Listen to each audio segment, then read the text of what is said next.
हाँ मैं लेस्बियन हूँ तो इसमें बुराई क्या है। अगर आप गे हैं तो आपको दिल से मानना चाहिए कि आप गे हैं।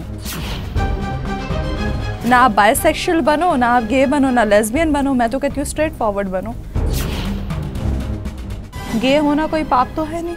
अगर आप गे हो तो उस पर फक्र करो, या तो बनो मत।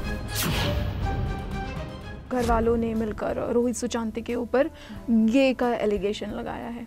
देखिए मेरे हिसाब से तो अगर आप गे हैं तो आपको दिल से मानना चाहिए कि आप गे हैं, तो उसमें कोई शर्माने की चीज़ नहीं है। और गे कोई गाली नहीं होती है।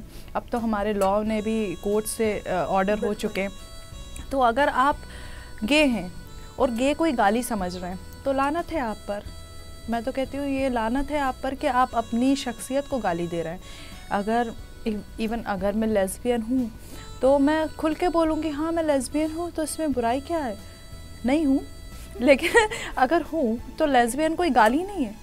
तो मेरे हिसाब से अगर उनको बुरा लग रहा है गे बोलना, तो वो तो फिर अपने ऊपर ही कॉन्फिडेंस नहीं है आपको। आप अपनी शख्सियत को ही गाली दे रहे हैं। गे हैं तो उसको रोहित को बोलना चाहिए था कि हाँ मैं गे हूँ, तो क्या दिक्कत है। मैं तो यहाँ पर एज ए मतलब प्लेयर आया हूँ, कंटेस्टेंट हूँ, तुम्हें क्या मतलब है गे से। या फिर किसी कोने में आंसू बहाना कि मैं गे हूँ, मैंने पाप कर दिया। तो क्यों किया?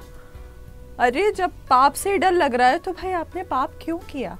आपको तो अब मर्दी बन के रहना था। फिर ना आप बायसेक्सुअल बनो, ना आप गे बनो, ना लेस्बियन बनो। मैं तो कहती हूँ स्ट्रेट फॉरवर्ड बनो, फिर वो चीज़ें नहीं आएगी आपके ऊपर। विकास को भी इस चीज़ पे कोई स्टैंड लेने की ज़रूरत नहीं थी, क्योंकि अगर गे है तो गे है ना, तो इसमें बुराई क्या है। गे होना कोई पाप थोड़ी है। अगर आपने खुद के दिल से अपने आप को गे बनाया है और आपको उस चीज़ में इंटरेस्ट है तो उसमें क्या दिक्कत है। तो इसमें इतना बुरा मानना, उसके लिए स्टैंड लेना किसी का, मैं विकास के ऊपर नहीं कह रही हूँ कि उसने लिया हो। मैं तो बोल रही हूँ जितने लोग इस चीज़ के अगेंस्ट हैं उनको ये सोचना चाहिए कि भाई गे होना कोई पाप तो है नहीं। अगर आप गे हो तो उस पर फक्र करो, या तो बनो मत। क्लियर कट चीज़ है ना। आप अगर इंडिया से बाहर देख लें, इतने सारे गे कम्युनिटी है, लेस्बियन है, उनको तो कोई फ़र्क नहीं पड़ता। वो तो खुलेआम कहते हैं कि हाँ गे हैं, तो उसमें बुराई क्या है। तो अगर आप हो तो अंदर तो उसे रोहित को खुश होकर बोलना चाहिए था यस है गे सो व्हाट। तो वहाँ के आदमी को दिक्कत होना चाहिए थी ना फिर, क्योंकि वो गे है।